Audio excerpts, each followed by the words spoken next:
สวัสดีครับวันนี้เราอยู่ที่งามวงวาน 47 นะครับซอย 25 มีการติดตั้งรั้วไฟฟ้ากันอีกแล้วครับอันนี้จะเป็นลักษณะบ้านเดี่ยวนะครับวันนี้ก็ทำงานกันกลางฝนอันนี้เป็นวันที่2นะครับตอนนี้ก็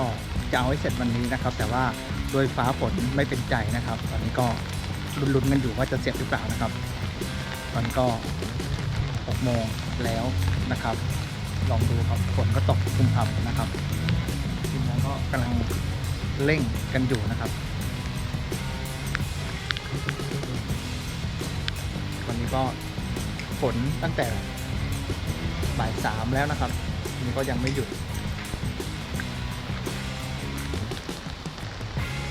เป็นลักษณะบ้านเดี่ยวนะครับบ้านเดี่ยวก็ไล่ทำกันนะครับตอนนี้ใกล้แล้วใกล้จะเสร็จแล้วครับโอเคก็จะประมาณนี้นะครับเป็นลวด6 เส้นนะครับแล้วก็เดินอยู่2 วันละตอนนี้นะครับท่านไหนที่กำลังมองหาระบบรักษาความปลอดภัยด้วยรั้วไฟฟ้านะครับก็ติดต่อเข้ามานะครับหรือว่าให้ทางเราประเมินค่าใช้จ่ายได้นะครับว่าประมาณสักเท่าไหร่ในการติดตั้งแต่ละจ็อบนะครับอันนี้เป็นลักษณะของลวด6 เส้นนะครับ